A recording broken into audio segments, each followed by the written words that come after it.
Na capital do país, 7h01.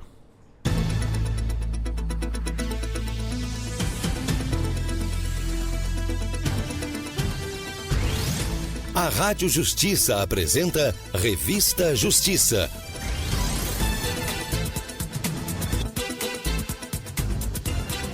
Olá, muito bom dia. Hoje é terça-feira, dia 25 de novembro de 2025. Eu sou o Sérgio Duarte e você acompanha agora o Revista Justiça, hoje até às 9h da manhã. Com os trabalhos técnicos de Luiz Alves, vamos saber os destaques do programa de hoje. Revista Justiça. Nesta manhã chuvosa na capital do país, às 7h45, você confere o quadro Ética e Justiça.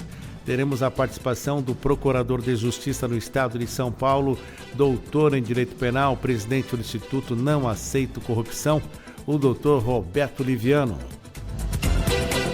Às 8h, vamos falar sobre uma recente decisão da primeira turma recursal dos Juizados Especiais do Distrito Federal, que reacendeu o debate sobre a responsabilidade do Estado na gestão de dados pessoais e na prestação eficiente de serviços públicos.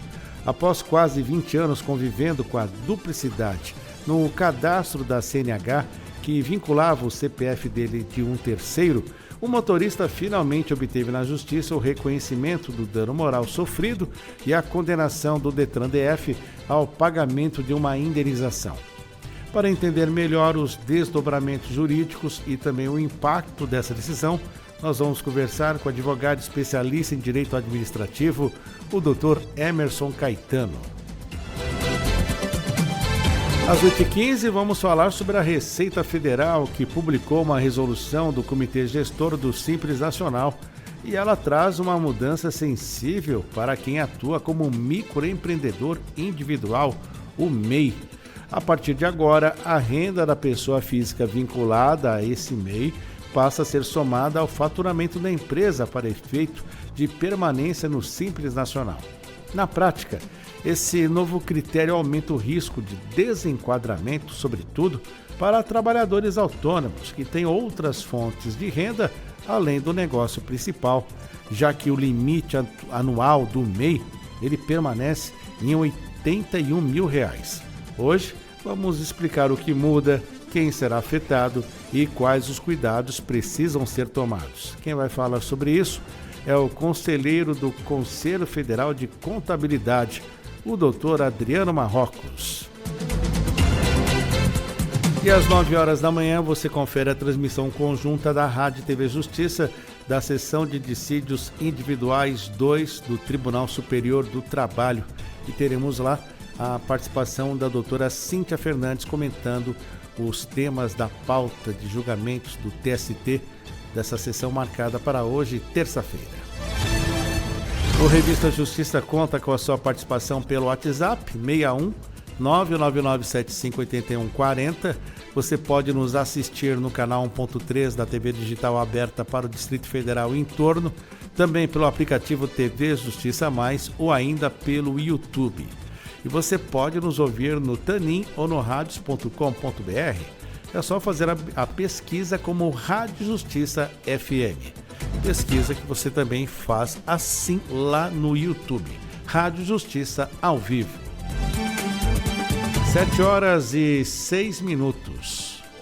Confira agora no Revista Justiça os destaques do portal de notícias do Supremo Tribunal Federal. Hora de abrir o portal do Supremo Tribunal Federal, então vamos digitar stf.jus.br e vamos aos destaques. Primeira turma mantém prisão preventiva do ex-presidente Jair Bolsonaro. Sessão extraordinária virtual ocorreu ao longo dessa segunda-feira, mas o colegiado já teve a unanimidade pela manutenção da medida. STF valida a norma sobre a previdência complementar dos servidores públicos federais. Plenário julgou improcedentes pedidos de declaração de inconstitucionalidade por associações de magistrados e servidores. STF recebe o encontro de fóruns de Cortes Supremas do Mercosul. O presidente do STF, ministro Edson Fachin, participará do evento que será realizado na próxima sexta-feira, dia 28. E um destaque também da Rádio Justiça no portal. Reportagem vai tratar do Dia Internacional da Eliminação da Violência contra as Mulheres. Ainda na programação desta terça-feira, uma entrevista sobre a responsabilidade do Estado na gestão de dados pessoais. Quer saber mais detalhes? Quer saber outras notícias? Então é só você acessar stf.jus.br. Agora 7h07. Revista Justiça.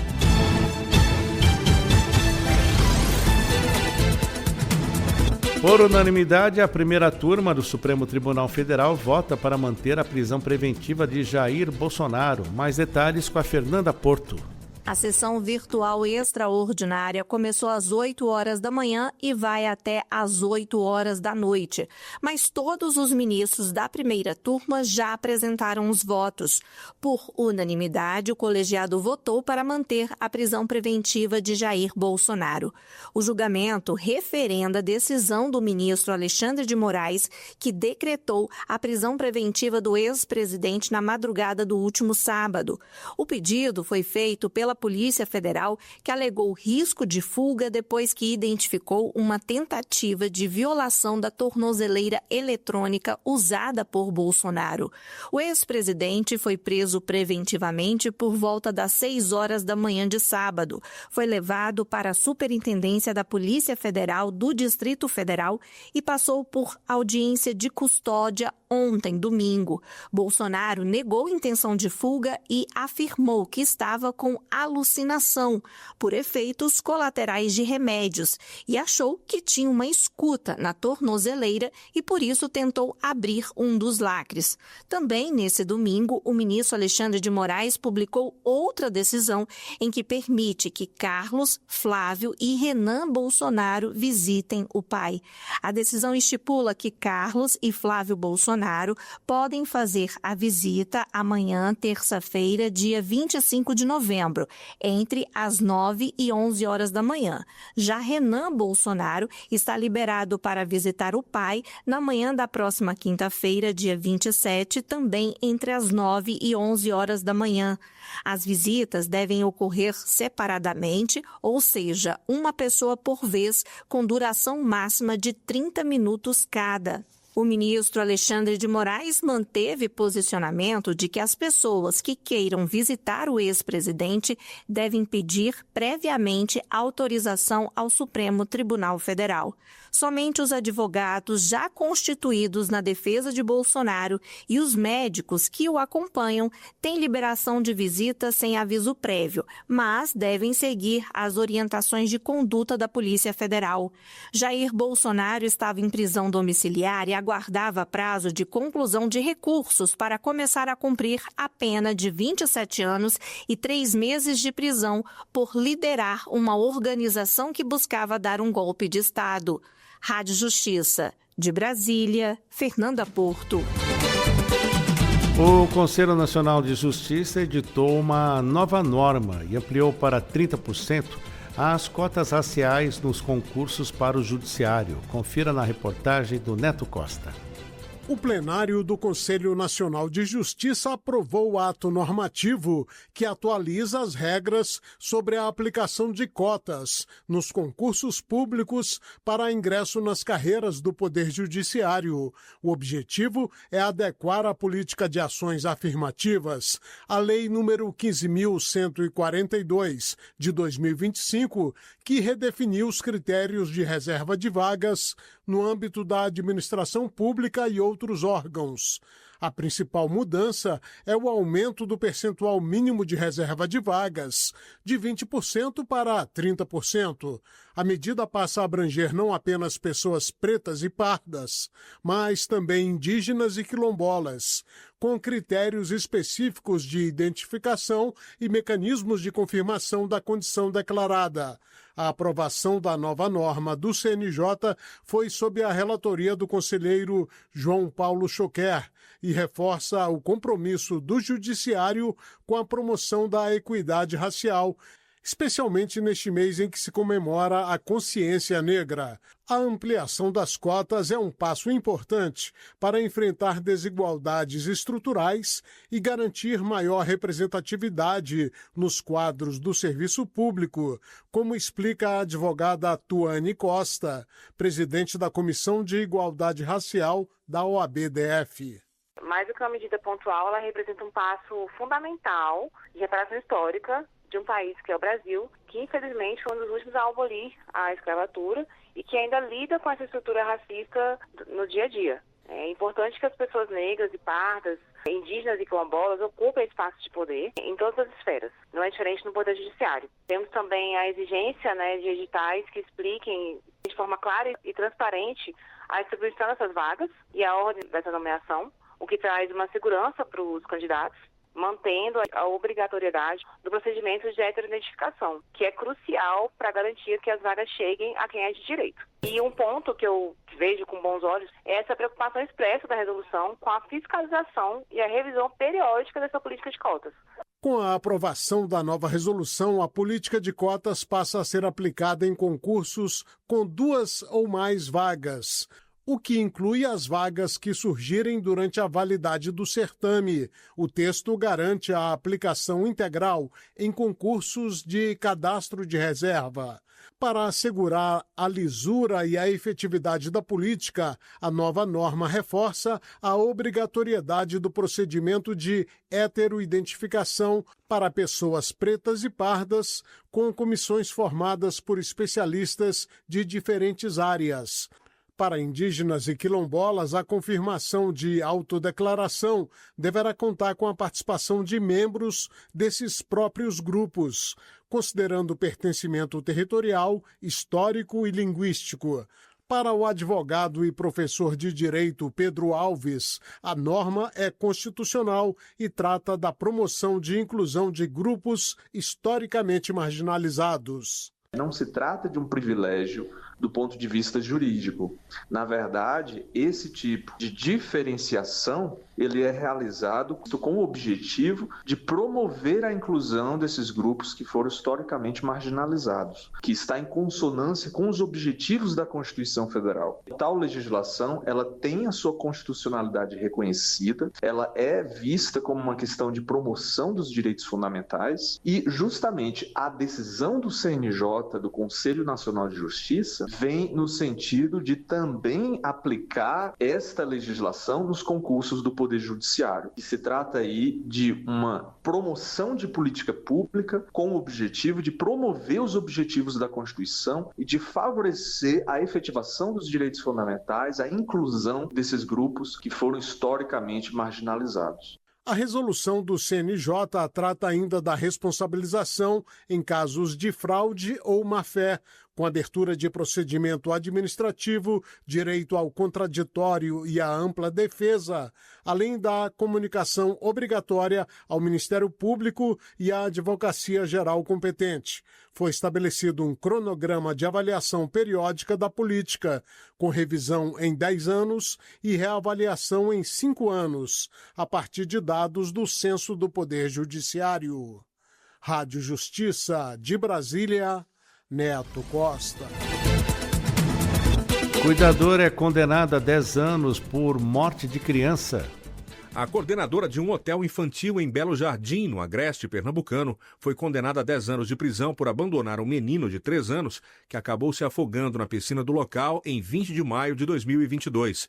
Segundo o processo, ela passou cerca de 12 minutos usando o celular sem supervisionar a criança, que conseguiu ultrapassar uma grade, chegar à piscina e se afogar sem ser socorrida. O juiz rejeitou o pedido de desclassificação do caso para homicídio culposo, alegando que a cuidadora tinha dever de vigilância ao assumir voluntariamente a coordenação e permanecer no ambiente com as crianças.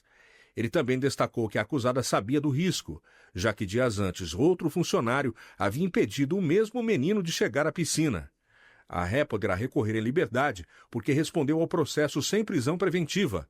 A Justiça também comunicará ao Ministério Público de Arco Verde, já que ela afirmou possuir outro hotel infantil sem licença, o que pode colocar mais crianças em risco. Quando a sentença se tornar definitiva, a pena deverá ser cumprida na colônia penal feminina de Buíque. O juiz do caso ainda determinou indenização de R$100 mil aos pais da criança. Rádio Justiça, de Brasília, Marcelo de la Libera. DPU lança Observatório Nacional da Violência contra as Pessoas Negras.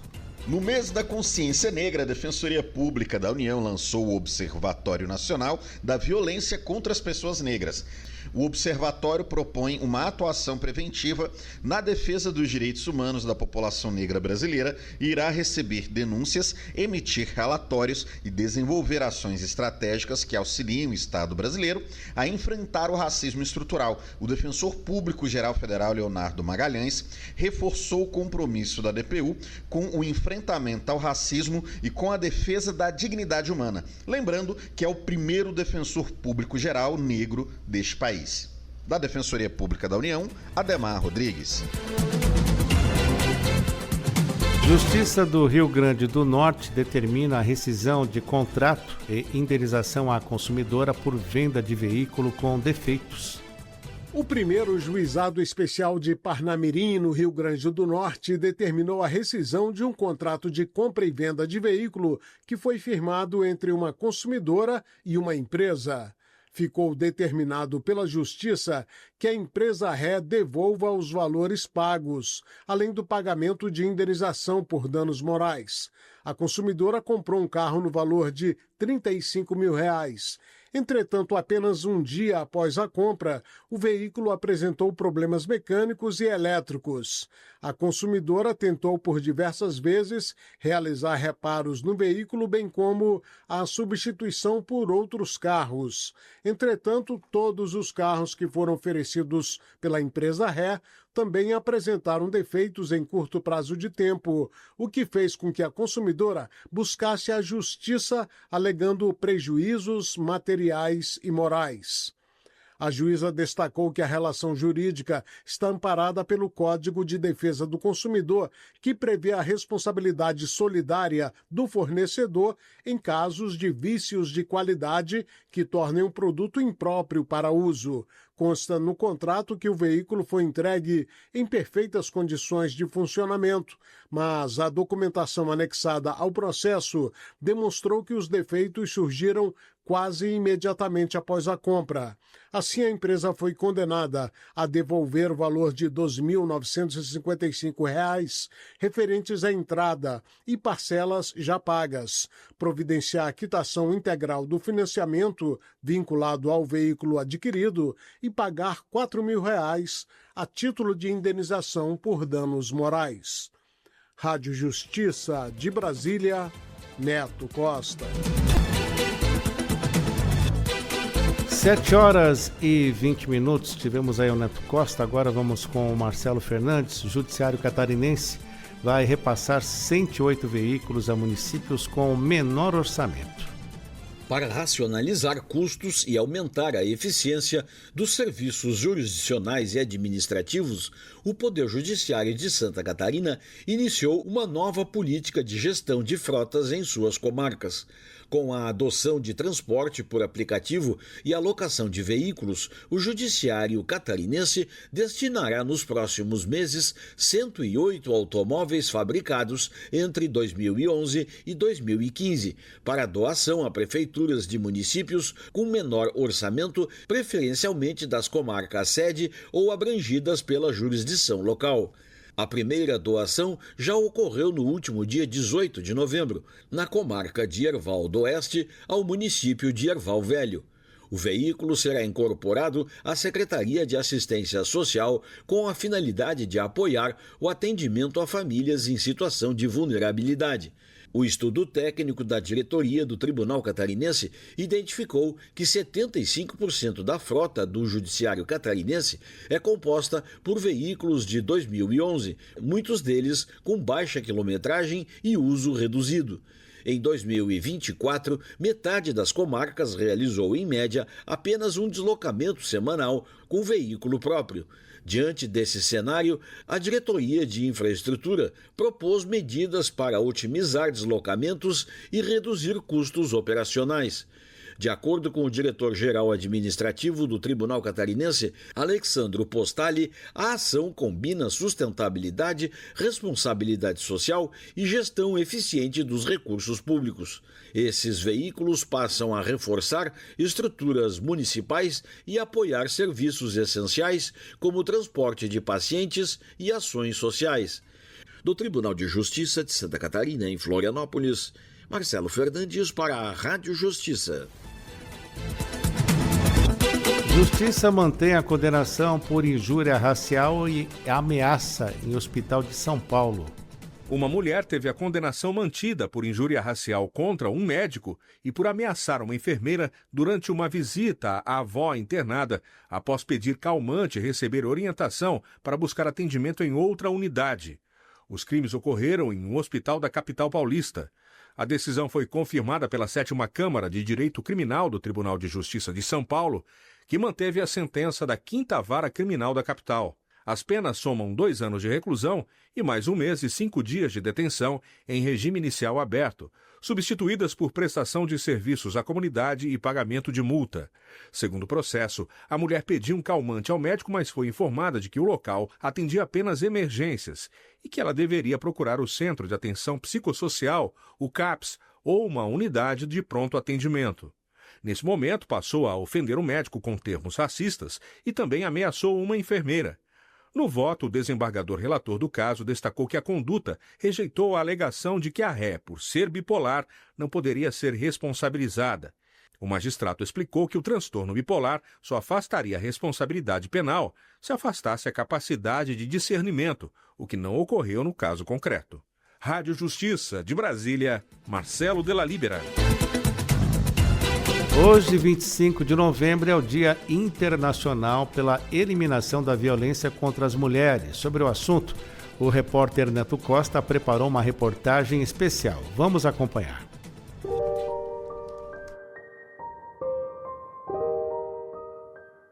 Coisas físicas, foi um empurrão que eu voei 1,5 metro, com 2 pernas operadas. Isso dói até hoje. E aí ele falava assim: você é uma aleijada, você não serve pra nada, você não sabe fazer nada direito. E aí era de segunda a sexta, assim. Aí sexta-feira ele pegava o meu carro, ia pra casa da mãe, passava o sábado e domingo. E cada vez mais ele ficava mais agressivo. E tipo, ele queria beber sem estar trabalhando, ele me ameaçava de me bater. E aí eu saía escondido daqui, ficava com medo. Mas infelizmente na época eu não entendia tudo isso como abuso emocional, financeiro, até sexual. Ele me obrigava a fazer sexo.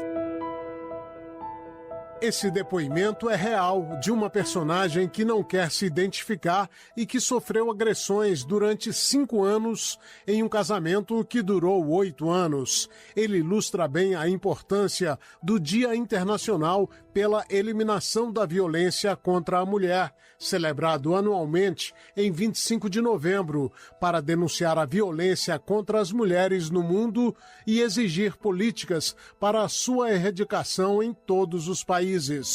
A data marca um episódio em que 3 irmãs foram assassinadas na República Dominicana por ordem do ditador Rafael Trujillo. Em 1993, a Assembleia Geral das Nações Unidas aprovou a Declaração sobre a Eliminação da Violência contra a Mulher, na qual se definiu o termo violência contra a mulher como todo ato de violência baseado no gênero que tem como resultado possível ou real um dano físico, sexual ou psicológico, incluídas ameaças, coerção ou proibição arbitrária da liberdade. Em 2015, a ONU lançou a Agenda 2030, que definiu um conjunto de 17 metas globais, os Objetivos de Desenvolvimento Sustentável, chamados ODSs, que visam erradicar a pobreza, proteger o planeta e garantir a paz e prosperidade para todos até o ano de 2030. O ODS 5 pretende alcançar a igualdade de gênero e empoderar todas as mulheres e meninas. A conselheira Renata Gil, do CNJ, fala da intensa atuação do Conselho com vistas a atingir o que preconiza o ODS 5, especialmente o protocolo para julgamento com perspectiva de gênero, para que as sentenças reconheçam a desigualdade histórica entre homens e mulheres, garantindo a igualdade de direitos e prevenindo a discriminação e a revitimização. O protocolo com perspectiva de gênero tem sido adotado, inclusive nos julgamentos no Conselho Nacional de Justiça, mas eu acho que o mais importante com relação a essa ODS 5 é que nós temos trabalhado pela possibilidade de mulheres e meninas viverem longe do ambiente de violência, especialmente nas regiões que não são desenvolvidas economicamente, o norte e o nordeste do país. Somos mais da metade da população brasileira e isso também está representado nessas regiões. É um momento vanguardista e a gente acredita que a médio e longo prazo a gente vai poder perceber os resultados da diminuição de violência e do crescimento educacional dessas mulheres e meninas. Quando falamos em violência contra a mulher, costuma-se pensar apenas em agressões físicas. No entanto, os tipos de violência praticados contra mulheres não se resumem à agressão que resulta em lesão corporal. A Lei Maria da Penha, que cria mecanismos para coibir e prevenir a violência doméstica e familiar contra a mulher, discrimina 5 formas de violência. São elas: violência física, violência psicológica, violência sexual, violência patrimonial e violência moral. A advogada Sheila Humphreys, especialista em direito internacional, dá exemplos da violência contra as mulheres, comuns em países que misturam política com religião, muitas delas abrigadas pela legislação ou costumes. Há muitos países que ainda subjugam o direito das mulheres, principalmente aqueles países que misturam política com religião. Então, as mulheres são obrigadas muitas vezes a casar como jovens ainda crianças, com pessoas mais velhas, com homens mais velhos, contra a sua vontade. E também, muitas vezes, são proibidas de estudar e ter uma educação. São proibidas de mostrar seu rosto em público. Isso contando os casos que são mais evidentes. Aspectos culturais que exemplificam a violência contra as mulheres incluem a violência simbólica, como piadas e comentários que desqualificam a mulher. Muitas dessas agressões podem ser tidas como sutis, como exemplifica a advogada Sheila Humphreys. Temos ainda casos muito sutis em que, por exemplo, a mulher ganha menos que o homem, a mulher ela é desvalorizada no mercado de trabalho, a mulher culturalmente ainda é vista como um objeto. Então, há muitas situações em que você tem que ponderar que não somente são legislativas, advindas do próprio país, mas uma questão ainda muito cultural e que deve ser combatida. Por isso, essa é uma luta que é diária e constante. Em 1993, em Viena, a Conferência das Nações Unidas sobre Direitos Humanos reconheceu formalmente a violência contra mulheres como uma das formas de violação dos direitos humanos. O Brasil é signatário de todos os tratados internacionais que objetivam reduzir e combater a violência de gênero. Ciente desse problema, o Conselho Nacional de Justiça tem contribuído para o aprimoramento do combate à violência contra a mulher no âmbito do Poder Judiciário.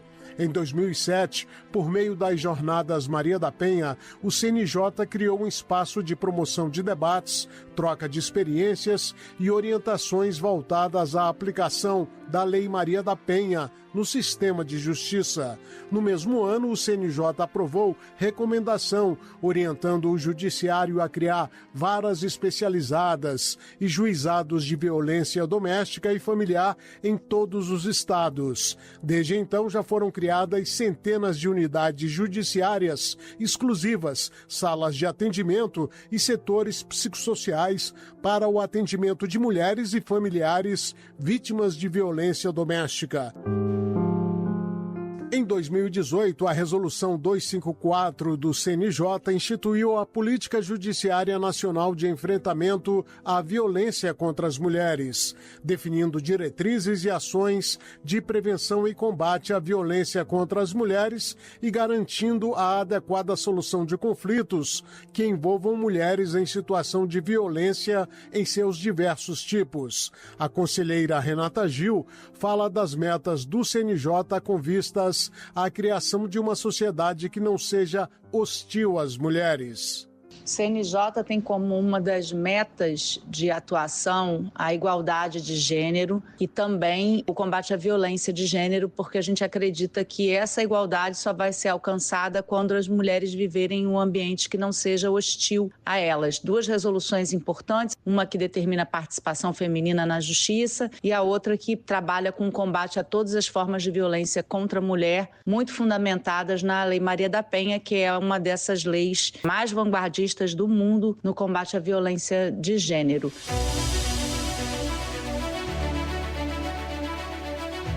Neste ano, o STF lançou a cartilha Desinformação, uma das dimensões da violência de gênero, que aborda o impacto negativo da disseminação de notícias falsas nas redes sociais. A cartilha aborda a recorrência de ataques às mulheres com voz ativa na sociedade, como jornalistas, candidatas e políticas eleitas. Essas agressões buscam desqualificar a capacidade intelectual delas, desviar a atenção das pautas que elas defendem e deslegitimar o papel da imprensa profissional. Vale lembrar que o STF criou a Ouvidoria da Mulher. Nela, servidoras, colaboradoras e também o público externo encontram espaço de escuta e acolhimento. É mais uma ação voltada à promoção da igualdade de gênero e à proteção dos direitos das mulheres. Com sonorização de Jonathan Alves e produção de Diego Veiga. Rádio Justiça de Brasília, Neto Costa. 7h33. Previsão do tempo no Brasil. Hora de saber como fica o tempo. Vamos ao vivo até o Instituto Nacional de Meteorologia conversar com a Tatiane Paz. Tatiane, bom dia. Bom dia a todos os ouvintes. Tatiane, que manhã chuvosa aqui na capital do país. Conta pra gente como vai ficar o tempo aqui. A gente acordou com uma chuva aí recorrente, que começou aí pela madrugada, né? A gente tende a continuar com essa condição de chuva ao longo do dia, não é uma chuva assim tão volumosa, mas ela vai tendo seus pulsos ao longo do dia, né? Ela para e continua, então a gente fica desse jeitinho aqui para a região de Brasília. E a temperatura, como é que fica hoje? As temperaturas, por conta dessa chuva e do tempo fechado, elas ficam mais amenas, né? Então não deve passar aí dos 25 graus. E as mínimas ficaram ali na faixa dos 19, 20. Então, como o sol não aparece praticamente, não dá para esquentar a atmosfera, né? Então a gente fica aí no máximo 25 graus. E o restante da região centro-oeste, como é que fica, Tatiane? Para o restante da região do centro-oeste, a gente tem uma condição de chuva, bastante condição de chuva para o Mato Grosso, todo Goiás, bem do jeitinho que está aqui, né, que a gente acordou aqui na capital. As temperaturas também ficam um pouco mais amenas em relação ao que vinha vindo nos dias anteriores, mas principalmente ali no Mato Grosso, algumas regiões ainda podem ficar um pouco mais elevadas, ali até 30 graus. Isso da máxima, né? Já o Mato Grosso do Sul possivelmente não chove no dia de hoje, então as temperaturas se elevam mais do que nos outros estados, então elas vão ali acima dos 35 graus. Agora vamos para o norte. No norte, a gente tem bastante condição de chuva, com configuração de tempestade em algumas regiões. Alguns pontos com uma chuva mais volumosa, né, acima de 50 milímetros. E como a gente já vem vindo com um cenário recorrente de chuva nos últimos dias, isso é um ponto de atenção. As temperaturas ficam na faixa dos 28 graus ali na região do Amazonas, no Pará também. E eu ressalto que o que tem de mais importante assim de região de chuva, ele fica em boa parte ali do Amazonas, do Pará, do Acre, mas o norte do Pará tem pouca condição, exceto Belém, que Belém sempre surpreende, né? Então Belém a gente pode ter aí uma chuva, uma pancada de chuva. Agora vamos para o Nordeste. No Nordeste, boa parte da região tem pouca chance de chuva para o dia de hoje. A temperatura ela sobe bastante, então ali no Piauí, entre o Piauí e o Ceará, né, o Maranhão também, pode ter uma temperatura bem elevada, próximo de 40, e a umidade relativa bem baixa, porque elas estão relacionadas, então isso é um ponto de atenção. Mas tem condição de chuva ao longo do dia de hoje para o sul e oeste da Bahia. Então, como a gente está com um sistema que está avançando, então está tendo uma certa condição de chuva por lá. Vou juntar aqui o Sudeste e o Sul, porque o IMET, né, soltou um alerta vermelho para São Paulo, 13 estados, sobre chuva, vento e granizo. Conta pra gente. Foi. A gente estava com um sistema se formando ali no oceano, né, no litoral, e bem próximo ali da região de São Paulo, então foi muito necessário esse alerta vermelho. De fato, teve bastante chuva, os ventos também superaram 100 km por hora, mas esse sistema começa a se afastar e começa a se movimentar ali para próximo do Rio de Janeiro e Espírito Santo. Então, para hoje, a chuva começa a diminuir os volumes no estado de São Paulo e se desloca para o Rio de Janeiro e para o Espírito Santo, mas com volumes um pouco menores do que foi em São Paulo e no Sul também. E já emendando na região Sul, com o afastamento desse sistema de grande escala, a gente tem também um cessar de chuvas, né? Chuvas param ali no Rio Grande do Sul, Santa Catarina, Paraná, exceto no litoral de Santa Catarina e Paraná, que ainda tem condição de chuva porque tem uma circulação levando umidade. E as temperaturas sofrem uma leve queda, né? A gente teve a passagem do sistema, então as temperaturas, as máximas hoje, elas começam a se elevar em relação aos dias anteriores, mas as mínimas ficam ali na faixa dos 10 a 15 graus. Vai cair granizo também, alguma previsão? Porque ontem no Paraná e também no Rio Grande do Sul tivemos cenas assim assustadoras. É verdade. Ontem a gente estava com bastante condição de granizo para o Paraná e para São Paulo. Para o dia de hoje essa condição é um pouco menor e ela vai acompanhando esse sistema que está se deslocando em direção ao Rio de Janeiro. Então para o Rio, ali a divisa com o Espírito Santo também tem condição de granizo, mas é um pouco menor. Muito obrigado pelas informações, Tatiane Paz. Um ótimo dia para você e para todos do Instituto Nacional de Meteorologia. Muito obrigado, Tatiane. Nada, tchau, tchau. Tchau, tchau. Agora 7h39. Revista Justiça. O Bradesco foi condenado a pagar R$3 mil de indenização por cobranças indevidas. A decisão é do juiz Gabriel Meira, da Vara de Único Ofício de Maravilha. Além da indenização, a instituição terá que devolver o dobro do valor que foi descontado indevidamente da conta bancária do cliente. Segundo os autos, a vítima sofreu cobranças mensais através de débitos automáticos entre 2020 e 2023, referentes a um pacote chamado Sexta Bradesco Expresso 4, o qual ela afirma nunca ter contratado. Em defesa, o banco réu apresentou um contrato assinado pela cliente, mas o documento se referia ao produto Sexta Bradesco Expresso 5, que possui valores e serviços diferentes dos que haviam sido cobrados. O juiz Gabriel Meira definiu as cobranças como violação dos princípios de boa-fé, argumentou que a disponibilização e cobrança dos serviços bancários sem solicitação prévia e expressa do consumidor, especialmente mediante débitos automáticos em conta corrente, configura evidente violação aos princípios da boa-fé objetiva, transparência, informação adequada e vedação ao enriquecimento sem causa. Com informações da Diretoria de Comunicação do Tribunal de Justiça de Alagoas, Luiz Pombo. Justiça do Trabalho decide que uma empresa postal vai indenizar 37 trabalhadores por local sem alvará dos bombeiros. 37 empregados de um centro de distribuição de Curitiba, no Paraná, devem receber indenização por danos morais de uma empresa de entrega postal.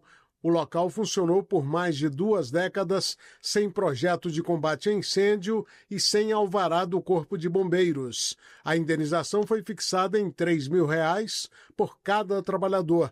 A decisão é da 3ª turma do TRT da 9ª Região, entendendo que a empresa expôs os funcionários a riscos significativos. Uma perícia atestou problemas no ambiente laboral, como inadequação da iluminação de alguns postos de trabalho, falta de um vestiário feminino e inexistência de projeto de combate a incêndio, além da falta do alvará. O colegiado considerou que a falta do alvará do Corpo de Bombeiros causou abalo moral indenizável, pois há mais de 20 anos funcionando no mesmo local. Apenas após a perícia realizada é que houve a movimentação da empresa no sentido de regularizar o problema.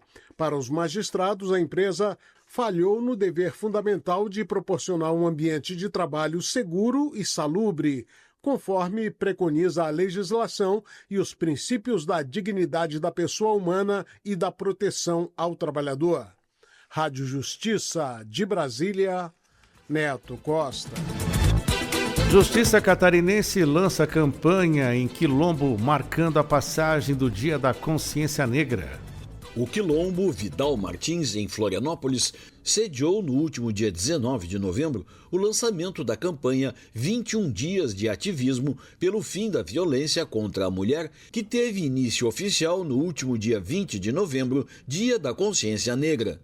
O evento reuniu magistradas e servidores do Poder Judiciário, entre outras instituições. Representantes da comunidade quilombola abriram o evento com falas sobre a importância da equidade de gênero e da inclusão. A apresentação do coral da Associação dos Magistrados Catarinenses deu início às atividades culturais. Em seguida, roda de conversa e diferentes serviços foram oferecidos ao público. A desembargadora Ildemar Meneguzzi de Carvalho, responsável pela Coordenadoria da Mulher em Situação de Violência Doméstica, afirmou que ações realizadas diretamente nas comunidades aproximam ainda mais o judiciário das pessoas e fortalecem as redes de proteção. Segundo ela, o Tribunal Catarinense atua para garantir acolhimento e orientação a quem busca ajuda. 2 eixos orientaram as discussões: a mobilização dos homens pelo fim da violência, vinculada à campanha do Laço Branco, e os desafios e possibilidades das mulheres em espaços de liderança.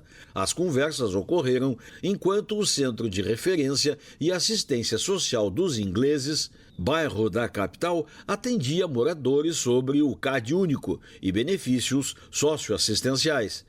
A campanha 21 Dias de Ativismo pelo Fim da Violência contra a Mulher é uma mobilização internacional realizada anualmente para ampliar a conscientização sobre as diferentes formas de violência que atingem meninas e mulheres. A desembargadora Vera Copete, presidente do Comitê de Equidade de Gênero, Raça e Diversidades, órgão também responsável pelo evento no âmbito do Tribunal de Justiça, prestigiou a programação no Quilombo Vidal Martins. Do Tribunal de Justiça de Santa Catarina, em Florianópolis, Marcelo Fernandes para a Rádio Justiça. Agora 7h45. A partir de agora, no Revista Justiça, Ética e Justiça. Com a participação do Procurador de Justiça no Estado de São Paulo, doutor em Direito Penal, presidente do Instituto Não Aceito Corrupção, doutor Roberto Liviano, bom dia. Bom dia, Sérgio. Bom dia aos amigos e amigas que nos acompanham sempre aqui pela nossa querida Rádio Justiça. Vamos aos assuntos de hoje, doutor Roberto Liviano. Fim de semana, a imprensa acompanhando, a Rádio Justiça também, a prisão do ex-presidente Jair Bolsonaro e a violação da tornozeleira. Pois é, esse é um assunto que ocupou bastante espaço no debate público, né? E é um assunto que merece o nosso comentário, a nossa análise sobre diversos pontos de vista, especialmente do nosso ponto de vista aqui. É um assunto de âmbito geral, mas um assunto de âmbito de especial interesse aqui da Rádio Justiça, um assunto que é da competência também do Supremo Tribunal Federal, e eu acho que merece um comentário nosso. Mas como se sabe, como é de conhecimento público, o ex-presidente Jair Bolsonaro ele foi investigado, processado e condenado por graves crimes contra a ordem democrática a uma pena expressiva de 27 anos e 3 meses após devido processo legal, observada rigorosamente a ampla defesa, um processo que foi observado, que foi monitorado, não só no Brasil amplamente, mas também a nível internacional. Aliás, o Brasil deu exemplo de observância, de rigor, de zelo pelos ditames democráticos, né? Foi absolutamente relevante que assim isto ocorresse para que nós preservemos a nossa ordem democrática, né? Um caso histórico de responsabilização de ex-mandatário presidencial que é responsabilizado por violação da ordem democrática. E no momento em que nós nos encontramos, estamos por definir a maneira de cumprir esta pena. O ministro relator, ele determinou uma série de medidas, e dentro da lógica do direito penal, em que a privação da liberdade, apesar da expressiva pena, como se sabe, a última ratio, mas foi determinado o uso da tornozeleira eletrônica, foram determinadas uma série de restrições, como relacionadas a publicações em redes sociais, relacionadas ao encontro com pessoas, à frequência em embaixadas, etc., de pleno conhecimento público. Entretanto, também é de conhecimento público que essas restrições vêm sendo reiteradamente violadas, né? Infelizmente, essas restrições vêm sendo violadas e, infelizmente, também é de conhecimento público que, de maneira prosaica, grosseira e até amadora, houve uma tentativa de violação da tornozeleira eletrônica. Aliás, foi mencionado pela imprensa mais de uma vez que nós tivemos ao longo do tempo em torno de 60 casos em que a tornozeleira eletrônica houve tentativas de violação. Esse assunto foi levado ao Supremo Tribunal Federal e a interpretação sempre foi essa. Tentativas de violação da tornozeleira eletrônica são interpretadas como atos que visam a fuga, né? Então, a interpretação do Supremo sempre é esta. São movimentos que visam a fuga, e aí qual é juridicamente a consequência? É a determinação, a decretação da prisão, tendo em vista que a tornozeleira é um instrumento que monitora a pessoa que está fazendo o uso dela, é um instrumento juridicamente, é uma saída juridicamente menos gravosa do que a prisão. O indivíduo está recebendo um voto de confiança, está sendo monitorado através dela, mas se ele comete atos que visam frustrar este monitoramento, e como é de conhecimento público e notório, o próprio ex-presidente admitiu a tentativa de violação do uso da tornozeleira. Infelizmente, não resta outra alternativa ao Poder Judiciário, senão o decreto de prisão preventiva. E como se sabe, a prisão preventiva ela é uma ferramenta processual que existe à disposição da garantia da aplicação da lei penal, para a garantia da ordem pública e por conveniência da instrução processual. A instrução já está completa, mas a garantia da aplicação da lei e garantia da ordem pública são circunstâncias que estão aí e que devem ser observadas. o que não significa que, eventualmente, hipoteticamente, isso não possa ser revisto. Mas é uma questão de justiça, de isonomia. Se em outras situações, se a história jurisprudencial nos mostra que em outros 60 casos a tentativa de ruptura da tornozeleira levou a Suprema Corte a determinar a prisão, não haveria sentido, nesta hipótese, se decidir de maneira diferente. Mas não é só isto. Além dessa situação da tornozeleira, Sérgio, e todos e todas que nos acompanham, houve uma outra situação. O senador Flávio Bolsonaro, filho do ex-presidente, tomou a frente da convocação de uma vigília. Falou-se que se trataria de uma vigília de orações, mas não é bem isso. Foi uma vigília em tom, em linguagem de ódio, foi uma vigília em tom de confrontação com a justiça, no sentido de não aceitar, no sentido de confrontar o próprio Poder Judiciário em relação às suas decisões.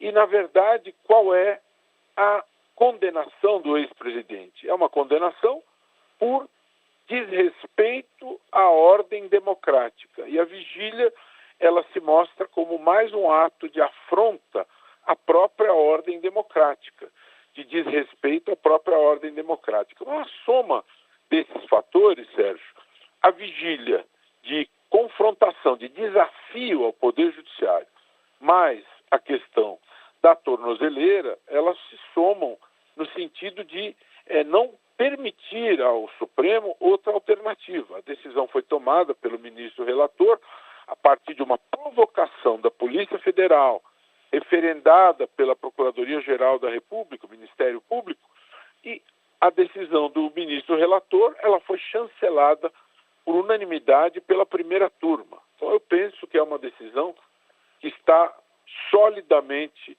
lançada, repito, é uma decisão de natureza, é uma prisão de natureza processual, em tese ela pode ser revista, né? E outro ponto que me parece importante colocar aqui, existe uma reação, existe um clamor por parte da sociedade, ainda que, no meu ponto de vista, é um clamor muito inferior àquele que se imaginava que haveria em relação à prisão do ex-presidente. De todo modo, existe um clamor, pessoas vêm às redes dizer que o ex-presidente é uma pessoa de muito prestígio, que tem muitos apoiadores, mas nós precisamos sempre lembrar, Sérgio, que a justiça não pode se pautar por clamor, né? A distribuição da justiça, ela se faz de maneira técnica, de maneira correta. As pessoas até podem dizer, uma ou outra pessoa podem dizer que não concordam com uma decisão ou outra, mas distribuir justiça não é como a disputa de uma partida de futebol ou como uma disputa numa eleição, né, em que você tem as preferências de A ou de B. A distribuição de justiça, ela ocorre por meio da aplicação da vontade abstrata da lei aos casos concretos. A justiça se pauta pela firmeza desta aplicação.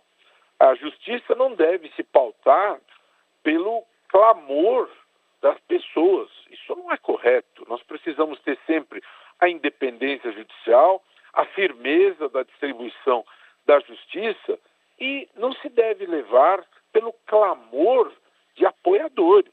Clamor de apoiadores não é o fator determinante para uma decisão judicial. E, por fim, a questão da prisão domiciliar. De fato, existe a possibilidade, em algumas hipóteses excepcionais, de se conceder a prisão domiciliar para algumas pessoas. Como eu disse, situações excepcionais. Não comportam, a excepcionalidade não comporta alargamentos e nós devemos ter esta tranquilidade, esta clareza de que isso é excepcional. Alargamentos com uma forçação no sentido de que haja alargamentos, porque o ex-presidente tem a saúde, problemas de saúde. Nós não podemos nos esquecer, Sérgio, que nós temos no Brasil muita gente nas carceragens e muita gente tem problemas de saúde. Se nós não tomarmos cuidado, muita gente pode invocar problemas de saúde e pedir para cumprir pena em casa. Porque nós temos na Constituição o princípio da isonomia, todos são iguais perante a lei. Os Josés da Silva da vida, que estão presos, poderão pedir, olha, eu tenho a saúde debilitada, eu tenho o direito de cumprir a pena em casa. Então precisamos ter muito cuidado quando falamos em problemas de saúde em cadeia, porque senão nós podemos perder o controle a respeito deste tema. Doutor Roberto, temos 4 minutos ainda e temos um tema aqui interessante, entre outros, né? Parlamentares acionam órgãos contra racismo religioso após PMs armados entrarem em escola infantil em São Paulo. Pois é, nós precisamos ter muito cuidado quando nós tratamos da temática da educação em relação à tolerância ao Estado laico, a essas questões todas, se faz uma denúncia muito grave de que nós tivemos uma situação numa escola em que uma criança ela fazia desenhos alusivos aos orixás, a questão da cultura afro, e isso gerou uma reação policialesca, acionou-se a polícia esteve presente na escola.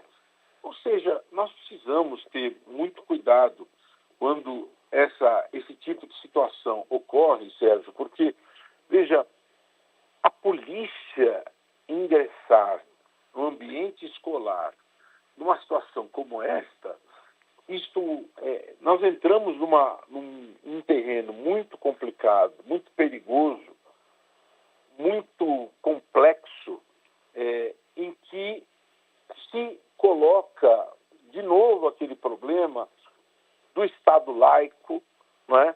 Se coloca o problema da intolerância em relação ao ensino, né? E, consequentemente, foram acionados o Ministério Público, foram acionadas todas essas questões, porque até onde é possível você você invocar as autoridades, você confundir, você cisnar, você abalar o ambiente escolar em que as crianças estão ali para aprender, para serem educadas, com invasão pela polícia dentro do dia a dia da escola. Isso é muito complicado, Sérgio. Imagine você que a sua filha, o seu filho pequeno, está tendo aula na escola e, de repente, as aulas são invadidas por policiais, porque no dia a dia do aprendizado se está trabalhando com exemplos da cultura afro e isso incomodou algum pai de aluno. Ou seja, nós estamos entrando num terreno perigosíssimo da censura em relação a esta cultura, querendo se impor valores, e isto nós estamos entrando no terreno, no universo da intolerância religiosa, sabendo-se que nós temos a laicidade do Estado como um dos valores fundamentais preconizados pela nossa Constituição. Isso é absolutamente inadmissível, e o Ministério Público, como já determinou a instauração de uma investigação, isso precisa ser apurado, né? Nós precisamos preservar o ambiente escolar, nós precisamos tomar muito cuidado, até porque o Brasil tem problemas nos seus índices educacionais e nós precisamos proteger o ambiente escolar, proteger as nossas crianças e não permitir que os atos de intolerância falem mais alto. Essa denúncia é muito grave, é muito séria, merece uma apuração muito cuidadosa e muito prudente em relação a esse episódio. Muito obrigado, doutor Roberto Liviano, por mais uma participação no quadro Ética e Justiça, procurador de Justiça no Estado de São Paulo, doutor em Direito Penal, presidente do Instituto Não Aceito Corrupção. Até a próxima, doutor Roberto. Bom dia. Até a próxima, um bom dia, um abraço a todos os amigos e amigas da Rádio Justiça. 8h01, intervalo. Na volta vamos falar sobre uma decisão da Justiça do Distrito Federal sobre a responsabilidade do Estado, uma questão que envolve esse debate na gestão de dados pessoais e na prestação eficiente de serviços públicos. Já já vamos falar de um caso que uma pessoa há quase 20 anos está convivendo com a duplicidade no cadastro da CNH que vinculava o CPF dele a um terceiro. Já já vamos falar dessa condenação do Detran DF. Não saia daí.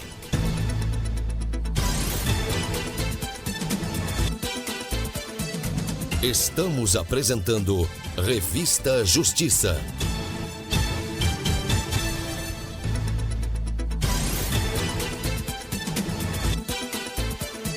Voltamos a apresentar Revista Justiça. Estamos de volta com Revista Justiça. Vamos para a segunda hora, 8h04. Revista Justiça. Entrevista. Uma recente decisão do primeiro tribunal recursal, ou melhor, da primeira turma recursal dos juizados especiais do Distrito Federal, reacendeu o debate sobre a responsabilidade do Estado na gestão de dados pessoais e na prestação eficiente de serviços. Após quase 20 anos convivendo com a duplicidade no cadastro da CNH, que vinculava o CPF dessa pessoa a um terceiro, o motorista finalmente obteve na Justiça o reconhecimento do dano moral sofrido e a condenação do Detran DF ao pagamento de indenização. Para entender melhor os desdobramentos jurídicos e o impacto dessa decisão, eu converso agora com o advogado especialista em direito administrativo, Dr. Emerson Caetano. Seja bem-vindo, doutor. Muito obrigado. Que bom contribuir mais uma vez com a Rádio Justiça. Vamos tratar do tema. Pois é, doutor Emerson, como o senhor avalia essa decisão que condenou o Detran DF por manter durante quase 20 anos uma duplicidade no cadastro da CNH de um cidadão, hein? Quando a gente analisa o caso concreto, né, lê lá a sentença, os fundamentos, os fatos que ensejaram a decisão, o julgamento, a gente percebe que de fato ocorreu um enquadramento naquela situação que inclusive está previsto constitucionalmente. A nossa Constituição diz que o Estado, né, o Estado da administração, por meio de seus agentes, seus órgãos, também pode ser chamado a responder civilmente. O que é uma responsabilidade civil? É a imposição de uma obrigação de pagar pelo prejuízo material, ou moral, ou estético, que a conduta, que pode ser uma ação ou omissão de um agente estatal, possa causar a um terceiro. É a chamada responsabilidade civil do Estado, que está no parágrafo 6º do artigo 37 da Constituição. E aqui, de fato, quando a gente analisa o contexto, a gente percebe o quê? Que ao processar dados de usuários do serviço público, que é o Detran, ele presta alguns serviços públicos, além de fazer a fiscalização. Mas, genericamente falando, nós estamos falando de cidadãos que usam esse serviço público de fiscalização, controle de trânsito. Mais diretamente falando do poder de polícia. Então, ao processar esses dados, o CPF dessa pessoa que foi indenizada, né, que teve reconhecido o direito à indenização, foi associado à CNH de um terceiro. E isso foi lhe causando prejuízo e danos, né, ao longo de 20 anos em sua vida, porque todas as vezes que esse terceiro era submetido a alguma sanção, algum procedimento, o CPF sobre o qual recaía era da pessoa que não estava lá de fato, e sim deste particular que entrou na justiça. Então esse é o contexto em que vamos trabalhar hoje. Prolongando então para que o nosso ouvinte possa compreender melhor, em termos jurídicos, quais elementos configuram então essa responsabilidade civil do Estado nesse tipo de falha administrativa, doutor Emerson? Muito bem. A teoria consagrada, tanto na doutrina como na jurisprudência, estamos falando de Supremo Tribunal Federal, STJ e demais tribunais, é que a responsabilização do Estado, como regra, é uma responsabilização objetiva. O que isso significa? que os requisitos para a responsabilização, para caracterizar a obrigação do Estado em indenizar o particular que sofreu um dano, são 3 apenas, que é a conduta de um agente público, o dano, que pode ser um dano material, patrimonial, né, um dano moral ou um dano estético, e um nexo de causalidade, uma relação direta de causa e consequência entre a conduta do Estado, do agente público e este dano causado. Não há necessidade de comprovar que o agente agiu com dolo, ou seja, a intenção de causar aquele prejuízo, ou que ele tenha agido com negligência, imprudência, imperícia, que é o caso da culpa. Então, nessa situação concreta, entendeu-se que houve sim uma conduta da administração dessa autarquia denominada DETRAN, ao processar e manusear estes dados do usuário, então, e fazer uma troca, né, do CPF de uma pessoa em relação ao CNH de outro condutor. Isso causou um dano, porque foi gerando uma série de implicações, de repercussões com o nome da pessoa que não tinha nada a ver por conta dessa troca de CPF, e houve um nexo de causalidade, ou seja, não foi a conduta nem da pessoa que está sofrendo dano, nem a conduta de um terceiro qualquer, indiferente, que causou um resultado. Foi sim a conduta, a má prestação do serviço, a falha na prestação do serviço por essa entidade administrativa. Então aí nós temos configurados os 3 requisitos: a conduta da administração, o dano causado, dano moral principalmente causado ao particular, e o nexo de causalidade entre a conduta e o dano. Doutor Emerson, o fato dessa correção só ter ocorrido após o ajuizamento da ação influencia nessa caracterização do dano moral? Influencia por quê? Porque a gente poderia dizer que foi uma reiteração da conduta ilícita, ilegal da administração. Veja, a administração pública ela é regida por alguns princípios. Um importante princípio é o princípio da autotutela, ou seja, a administração, ela própria, a pedido de alguém ou de ofício, por iniciativa própria, deve revisar seus próprios atos e, ao constatar alguma ilegalidade, ela deve corrigir, ou anulando, ou fazendo a convalidação, ou retificando esse ato da maneira que a lei autorizar e permitir. Então, neste caso, o cidadão, o condutor, já havia procurado o DETRAN várias vezes, tentando administrativamente provocar esta autotutela. A administração não corrigiu, não percebeu e não corrigiu essa ilegalidade flagrante dentro da própria estrutura administrativa. Foi preciso esse usuário do serviço, esse condutor, entrar com uma ação judicial, pedir ao juiz que avaliasse a circunstância e percebesse a ilegalidade que vinha sendo cometida há aproximadamente 20 anos. Então, essa conduta de não tomar as providências, de ela própria corrigir, quando provocada pelo condutor, pela pessoa que estava sendo prejudicada, essa ilegalidade, é como se fosse uma reiteração, ou seja, uma ênfase na ilegalidade que vinha sendo praticada e causada.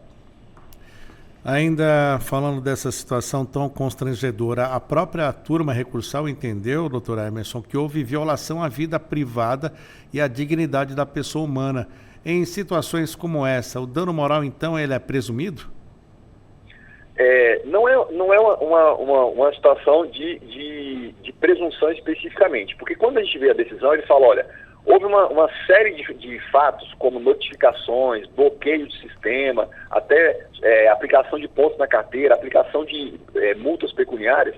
Então, houve um reiterado constrangimento, houve bloqueio em sistemas, houve notificações indevidas. Imagina você receber uma notificação de multa ou de infração de trânsito que você de fato não cometeu. Você poderia estar em outro lugar, em outro estado, viajando, mas como alguém estava atuando como condutor com o seu CPF, tudo isso estaria indo para você dentro do sistema.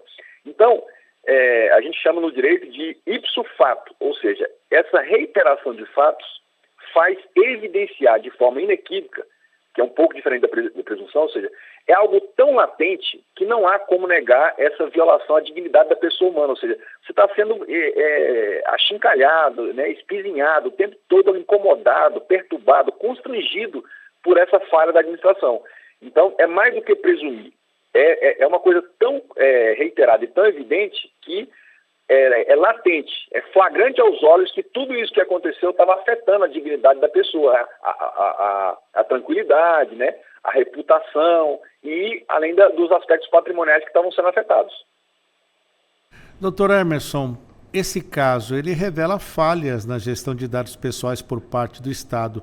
Há reflexos até da Lei Geral de Proteção de Dados para órgãos públicos nessa situação? Com certeza. Tanto a administração dos 3 poderes, a administração federal, estadual, municipal e distrital, também se submete à Lei Geral de Proteção de Dados. Mas a gente tem que perceber o seguinte, olha a importância dessa lei. Quando este fenômeno, este fato que gerou a responsabilização do Estado começou a ocorrer, foi no ano de 2006. Está registrado lá na decisão do juiz, da sentença. Então, lá naquela época, não tinha lei ainda. Então, a gente não tinha um diploma legal de âmbito nacional que especificasse o que é violação à proteção de dados, o que é a proteção de dados e quem está sujeita a sanções por violar essa proteção de dados. Hoje nós já temos. Então, para a responsabilização civil do Estado, essa proteção de nível de indenização, não há necessidade da Lei Geral de Proteção de Dados. Mas hoje, a administração também poderia ser responsabilizada e sofrer as consequências das disposições próprias da Lei de Proteção de Dados. Por quê? Porque a manipulação, o tratamento, o processamento deste dado, o CPF deste condutor, foi em descumprimento, claramente em descumprimento, à Lei Geral de Proteção de Dados. Para concluirmos essa situação, o que podemos trazer para o nosso ouvinte? Se o ouvinte passa por uma situação semelhante, qual passo a passo se ele encontra uma duplicidade, um documento errado, como foi este caso? Qual a orientação que o senhor deixa? Olha, o primeiro passo é buscar a ouvidoria do órgão ou a ouvidoria geral do Estado, do município, da União e fazer lá uma espécie de reclamação. Você vai abrir lá, normalmente isso faz pela internet, dizendo assim, olha, os meus dados são esses, está acontecendo isso, eu estou sofrendo essa circunstância. É uma falha de dados nesse sentido, pode ser em relação a dados médicos, pode ser em relação a dados de condutor de veículo, pode ser a dados de passaporte, ou seja, os mais diversos dados. Faz essa reclamação. E aí o poder público tem um prazo para poder tomar essas providências. 30 dias vai vir uma resposta. Se ainda assim isso não resolver, é importante que ele busque os juizados especiais nos estados e municípios, que se quem está causando o prejuízo são estados e municípios, ele pode buscar os juizados especiais, inclusive não há necessidade de acompanhamento de advogado, porque é uma causa que normalmente não atinge o valor que exige advogado. Ou então os juizados especiais federais, na Justiça Federal. Se for uma indenização ou um prejuízo que ultrapassa lá a barreira dos 20 salários mínimos, então ele vai necessariamente precisar da assessoria de um advogado para mover essa ação. Então, buscar o Poder Judiciário para que o Judiciário analise as circunstâncias do caso e, havendo enquadramento na Lei de Proteção de Dados ou na violação à responsabilização civil, ele possa fazer o enquadramento e obrigar o Estado não só a corrigir, como também, no caso, indenizar pelos prejuízos que tenham sido causados.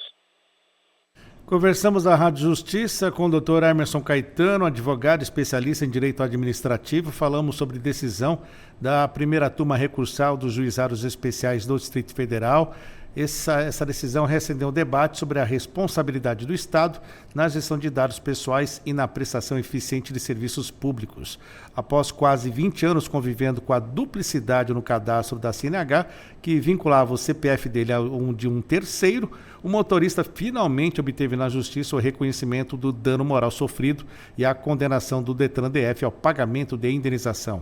Dr. Emerson, muito obrigado por atender a Rádio Justiça. Até a próxima. Eu que agradeço por mais uma oportunidade e até a próxima. Agora em Brasília, 8h17. Revista Justiça. Entrevista. A Receita Federal publicou uma resolução do Comitê Gestor do Simples Nacional e ela traz uma mudança sensível para quem atua como microempreendedor individual. A partir de agora, a renda da pessoa física vinculada ao MEI passa a ser somada ao faturamento da empresa para efeito de permanência no Simples Nacional. Na prática, esse novo critério aumenta o risco do desenquadramento, sobretudo para trabalhadores autônomos que têm outras fontes de renda, além do negócio principal, já que o limite anual do MEI permanece em R$ 81 mil. Hoje vamos explicar o que muda, quem será afetado e quais os cuidados precisam ser tomados. Converso agora com o Dr. Adriano Marrocos, ele que é conselheiro do Conselho Federal de Contabilidade. Doutor Adriano, satisfação conversar contigo novamente. Bom dia. Bom dia, Sérgio. Obrigado pelo convite. Aqui à disposição sempre. Doutor Adriano, e o que muda, hein? O que muda exatamente com essa nova resolução do Comitê Gestor? Bom, na verdade, nós estamos diante de uma solução de um problema antigo. A gente entende a insatisfação de várias pessoas contra a mudança, mas ela era necessária. O que a gente vinha acompanhando era a utilização do MEI para declarar algumas rendas com a tributação baixíssima e utilizar o CPF para outras rendas que às vezes até ficavam ocultas, porque havia ou impedimento de aderir ao MEI para aquela atividade, ou a pessoa na expectativa de que não seria pega na tributação usando o seu CPF considerando o valor. Então, o que ocorre agora é a solução de um problema que, obviamente, vai aumentar a arrecadação por parte do governo. Então, a gente via essa necessidade, mas a intenção hoje realmente também é reforçar a Caixa. É uma mudança interessante e já está valendo. Então, nós devemos ter, já no próximo ano, algum resultado sobre o levantamento a partir de outubro. Vamos dar exemplos para que o nosso ouvinte possa compreender. Vamos pegar, por exemplo, uma pessoa que tem um contrato CLT, mas também tem o Uber e ali tem o MEI. Como é que fica essa situação dessa pessoa? Bom, vamos esclarecer logo esse primeiro ponto, porque é o que as pessoas mais perguntam, né? Quem tem um salário que é proveniente de vínculo empregatício, nós não temos aí uma atividade empresarial, nós temos uma renda do trabalho assalariado. Então, essa renda deve ser excluída, ela não vai integrar essa base do MEI. Mas se ele tem um Uber e tem uma outra atividade que não permita aderir ao MEI, então ele tem um MEI para uma atividade, por exemplo, de jardinagem, ou é um pedreiro, e ele também tem outra atividade, ou exerce a mesma sem declarar no MEI, sem emitir uma nota, sem emitir nenhum recibo, ele terá que somar os dois rendimentos. Então, o governo tem essa informação via operações do PIX, cartão de crédito, ele já tem acesso a esses dados há muitos anos. Tem a E-Financeira, que é um arquivo que os bancos enviam para o Banco Central e a Receita Federal tem acesso aos saldos bancários e às movimentações mais altas. Tem a DIMP, que é uma declaração obrigatória para as outras empresas que são meios de pagamento, como esses bancos, alguns bancos digitais que tiveram até que tirar a expressão banco do nome, porque era só uma instituição de meio de pagamento. Tem as notas fiscais emitidas, recibos. Então, assim, tem uma base de informação muito grande para identificar quem está recebendo dinheiro, que não é salário, que lá vem o pagamento do salário naquela data, mas que recebe outros créditos ao longo do mês, e tem também o MEI. Então, o MEI tem um limite atual de R$ 81 mil no ano, e o que exceder, ele vai achar que, olha, isso daqui é uma atividade que não está no MEI. Às vezes você tem uma conta corrente em nome do MEI e tem a conta corrente pessoal que também entra muito dinheiro. Olha, vamos somar essas duas aqui. E isso vai levar à exclusão do sistema e, obviamente, essa pessoa vai ser levada a fazer uma opção pelo Simples Nacional, que também tem uma tributação baixa, mas muito superior à do MEI. E isso vem como alívio para as pessoas saber que no Senado Federal hoje tem em discussão um projeto que altera o teto de 81 mil para 140 mil. Ou seja, não deve haver um ganho real nessa elevação, mas para aqueles que têm muita operação fora da conta do MEI, vai ter que encaixar ali. Então, se a pessoa fatura 30 mil como pedreiro autônomo ou ele faz alguns serviços e ainda tem um MEI que faturou 60 mil, somando os dois deu 90, no ano seguinte ele vai ser desenquadrado, enquanto o limite foi 81, vai ser levado para o Simples Nacional. Há alguma orientação do Conselho Federal de Contabilidade para que os MEIs revisem a estrutura da atividade e considerem até migrar para uma microempresa? Na verdade, nós sempre orientamos no sentido de procurar assessoria de um profissional da contabilidade para que ele pudesse organizar as suas contas. É que nós sempre tivemos um embate muito grande com informações incompletas por vários profissionais, entidades que representam o MEI, dizendo assim, olha, o MEI não precisa de contador. Realmente, a apuração do imposto, que essa era a informação correta, a apuração do imposto do MEI, ela não há uma necessidade de um controle mais rígido, porque você já tem o valor pago que representa R$81 mil ano. A não ser quando você contrata um funcionário, que aí todo mundo que tem um funcionário contratado sempre procurava um contador para poder gerar a parte previdenciária e trabalhista.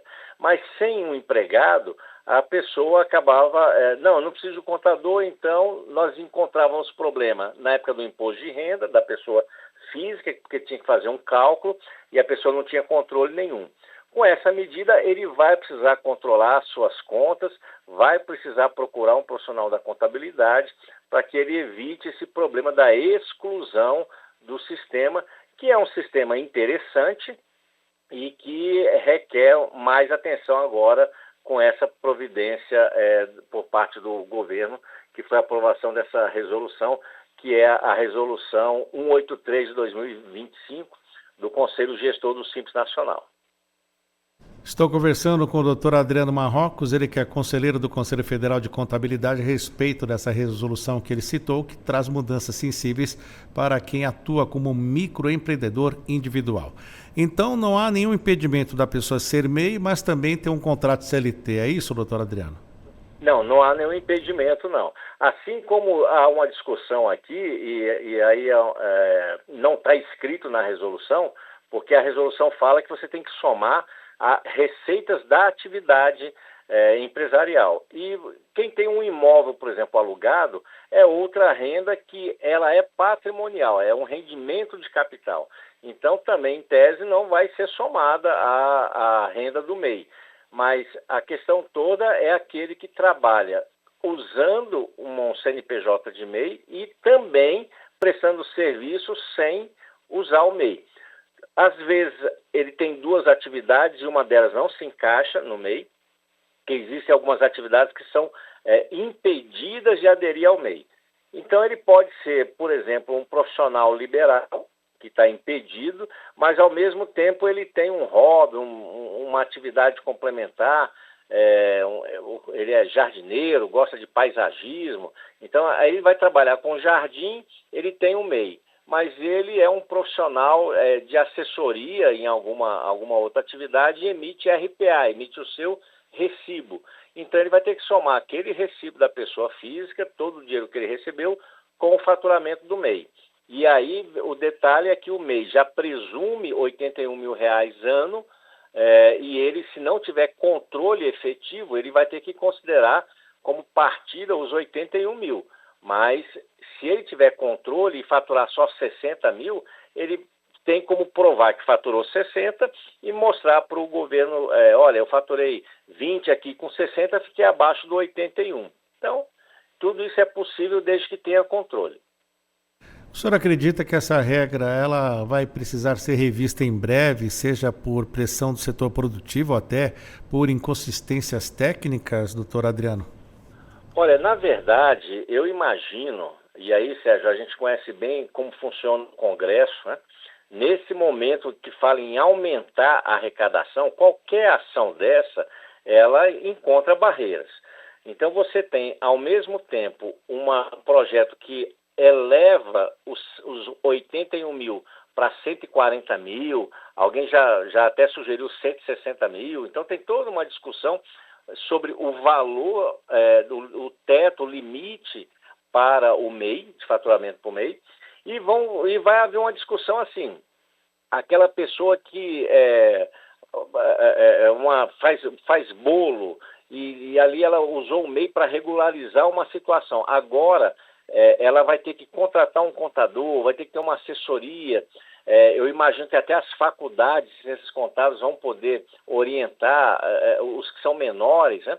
A pessoa vai ter uma outra preocupação que ela não tinha e que o negócio dela talvez não permita pagar essa despesa adicional.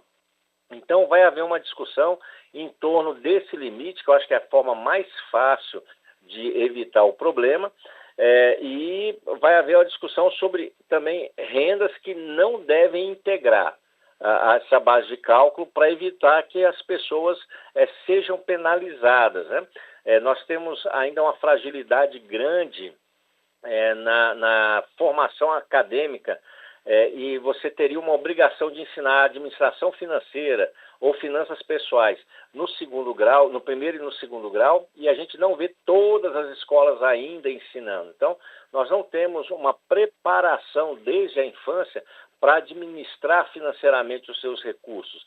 Então, eu vou pegar uma base de empresários que encontraram nessa atividade uma subsistência ou a manutenção da família, e que ele tinha um emprego e agora tem uma atividade e vai ser penalizado nesse momento que é muito difícil para todos nós. Então, vai haver uma discussão tanto pela parte técnica de aumentar o limite, quanto uma comoção social por envolver pessoas que não estão preparadas.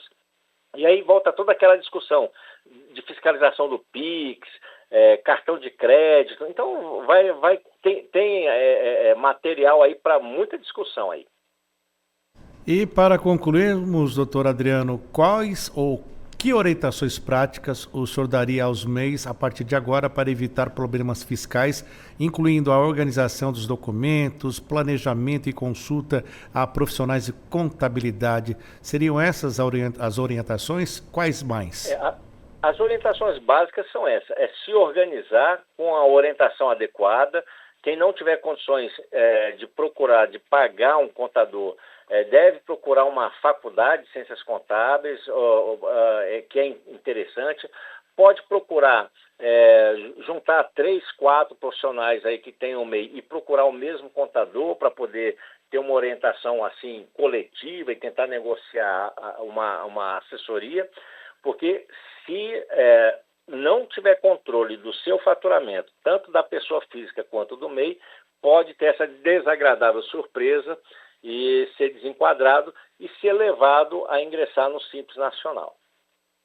Conversamos na Rádio Justiça com o doutor Adriano Marrocos. Falamos aqui sobre novidade. A Receita Federal publicou uma resolução do Comitê Gestor do Simples Nacional e ela traz uma mudança sensível para quem atua como microempreendedor individual.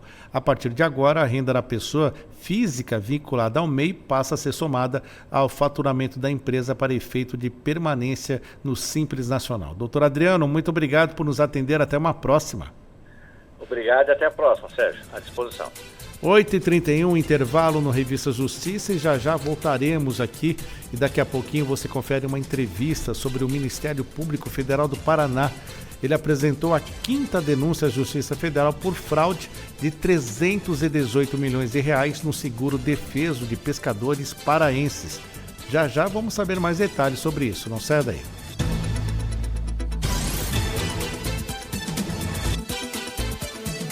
Estamos apresentando Revista Justiça.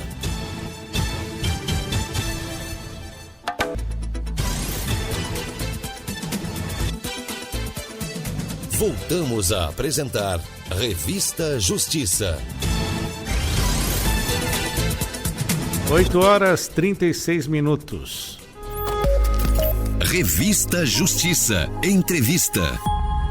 O Ministério Público Federal no Pará apresentou a 5ª denúncia à Justiça Federal por fraude de 318 milhões de reais no seguro defeso de pescadores paraenses. As denúncias vinham sendo apresentadas desde agosto de 2024 e, no total, 80 pessoas foram denunciadas. A investigação revelou uma operação criminosa compartimentada em núcleos especializados que combinavam a sofisticação tecnológica com corrupção de agentes públicos e lideranças de entidades representativas de pescadores. Em entrevista feita pelo repórter Neto Costa, o procurador da República no Pará, Bruno Valente, esclareceu como era feita a fraude para que esse grupo recebesse o seguro-defeso. Vamos ouvir. Uma operação do Ministério Público Federal, denominada de Operação Tarrafa, desarticulou uma organização criminosa responsável por fraudar o programa Seguro Defeso do Pescador Artesanal. E para conversar sobre esse assunto, temos a satisfação de receber o Procurador da República no Pará, Dr. Bruno Valente. Dr. Bruno, obrigado por atender a Rádio Justiça. Olá, prazer estar aqui. Doutor Bruno Valente, para começar a nossa conversa, fale um pouco sobre o programa Seguro Defeso do Pescador Artesanal, qual o objetivo dele? Bom, esse é um programa muito importante, tá? Um programa do governo federal que ele visa atender uma necessidade das pessoas que têm como atividade principal a prática da pesca, pescadores. A pessoa até pode eventualmente ter uma atividade menor, mas a principal fonte de renda dela tem que ser a pesca. E, como a gente sabe, tem períodos no ano em que a pessoa fica impedida de exercer a pesca em razão da necessidade de assegurar a reprodução das espécies de peixe daquela região, esse período de defeso. Então, é um programa do governo federal no qual ele garante uma fonte de renda, no valor de um salário mínimo, para essas pessoas que vivem da pesca, para que elas possam, durante o período de defeso, ficar sem exercer a sua atividade principal. Doutor Bruno Valente, obrigado aí pelo esclarecimento. Fala pra gente sobre essa operação Tarrafa do MPF que desarticulou nessa organização criminosa responsável por fraudar de maneira assim, muito forte o programa Seguro Defeso. Sim, claro. Pois é, esse programa, embora ele seja realmente muito importante, ele acaba tendo umas vulnerabilidades aí grandes, né? Porque essa indicação de quem é ou não pescador é feita inicialmente pela colônia de pesca, pelas colônias de pesca de cada região, e esses dados são submetidos e homologados depois pelo próprio governo federal, e o Ministério da Pesca. E o que se verificou foi um esquema organizado, não foi uma coisa eventual, era uma coisa organizada, estruturada, para inserir dados falsos de pessoas que não exerciam a atividade da pesca, e as pessoas, né, a organização criminosa responsável por isso desviou uma quantia muito grande, assim, foram milhões de reais. As denúncias vêm sendo investigadas desde agosto do ano passado. No total, 80 pessoas já foram denunciadas, sendo que 3 delas respondem a mais de uma denúncia. As fraudes chegaram a expressivos 318 milhões de reais. Doutor Bruno, a organização criminosa usava alta tecnologia nas fraudes, com certificados falsos, máquinas virtuais e até hackers para processar requerimentos fraudulentos em grande escala? Sim, exatamente. Era um trabalho feito de maneira profissional. A gente se depara às vezes com situações eventuais daquela pessoa que faz aquela fraude individual, mas esse caso que chama a atenção foi realmente o tamanho e a organização do esquema. Envolvia dezenas de pessoas e dentro de uma organização mesmo de divisão de tarefas, de hierarquia, ou seja, deixando claro a existência de uma verdadeira organização criminosa por trás disso. O senhor acredita que esse tipo de fraude também tinha como objetivo lavagem de dinheiro, inserção de dados falsos em sistema de informações, falsificação de documento, uso de documento falso e também corrupção de agentes públicos? Sim, com certeza. Porque a partir do momento em que eles montam um esquema para desviar centenas de milhões de reais, a questão da lavagem de dinheiro acaba sendo uma consequência necessária. Eles precisam criar mecanismos para justificar a entrada, né, de um capital nesse sentido. Então, se verificou sim a prática da lavagem de dinheiro, seja através de imóveis, seja através de produtoras de eventos, para justificar a origem desse valor que, na verdade, ela tinha como origem esse esquema de fraude. Como o senhor já citou, esse grupo criminoso explorava vulnerabilidades críticas no sistema que permitiam o pagamento de múltiplos benefícios para a mesma pessoa, simplesmente alterando a bacia hidrográfica informada no requerimento. Eu pergunto, doutor Bruno, esse esquema contava também com a participação ativa de presidentes e representantes de sindicatos e colônias de pescadores que arregimentavam beneficiários e inseriam requerimentos fraudulentos, já que muitas das pessoas cadastradas nem sequer seriam pescadoras? Sim, com certeza. Esse é um elo, talvez o principal, sabe? Porque, de fato, é uma vulnerabilidade, falando, a gente não discute a importância dessa política pública, ela precisa ter, mas a gente espera que essas vulnerabilidades sejam sanadas, e que haja uma melhoria no sistema. E o ponto fraco, um dos pontos fracos é essa questão da colônia de pesca, porque de fato eles ficam com um poder muito grande de inserir esses dados, tem poucas travas no sistema, mencionaste agora esse exemplo da cadeia hidrográfica, e não tem como ele acontecer sem a participação desses presidentes das colônias de pesca. As ações de combate à quadrilha ocorreram também em outros estados, além do Pará, doutor Bruno Valente? Essa investigação foi específica em relação ao Pará, tá? Possivelmente isso ocorra em outros estados, até porque aqui mesmo no Pará já houve investigações em anos anteriores que verificaram problemas nesse programa, então a gente acredita que tem grande chance disso estar ocorrendo, mas essa investigação partiu aqui do Pará e houve um desdobramento nela, porque no decorrer da operação se verificou também alguns fatos envolvendo colônias de pesca no Maranhão, e foram encaminhados para lá para que fosse dado prosseguimento. Essa investigação deve envolver diversos órgãos parceiros aí da Procuradoria-Geral do Pará. O que o senhor pode citar de ação conjunta, de órgãos que também trabalharam nessa operação em conjunto com a MPF, hein, doutor Bruno? A Polícia Federal, que presidiu os inquéritos policiais. Nesse caso específico não houve, mas em casos anteriores desse mesmo tipo de fraude também houve parceria com a Controladoria Geral da União, que também tem uma forte atuação nessa temática aí. Sobre a Operação Tarrafa do Ministério Público Federal, que desarticulou uma organização criminosa especializada em fraudes ao seguro defeso de pescadores artesanais, tivemos a satisfação de conversar com o Procurador da República no Pará, doutor Bruno Valente. Doutor Bruno, muito obrigado pela entrevista, parabéns pelo trabalho. Obrigado, eu que agradeço, até mais. 8h45, já você confere o nosso giro de informações do Poder Judiciário Brasileiro, mas vamos agora com uma outra matéria a respeito do Conselho Nacional de Justiça. Ele assinou 2 acordos de cooperação técnica e lançou o projeto Ação para Meninas e Mulheres por Toda Parte, por Todas Elas. O repórter Neto Costa tem os detalhes. O acordo assinado entre o Conselho Nacional de Justiça e a empresa Vivo visa ampliar os canais de denúncia disponíveis.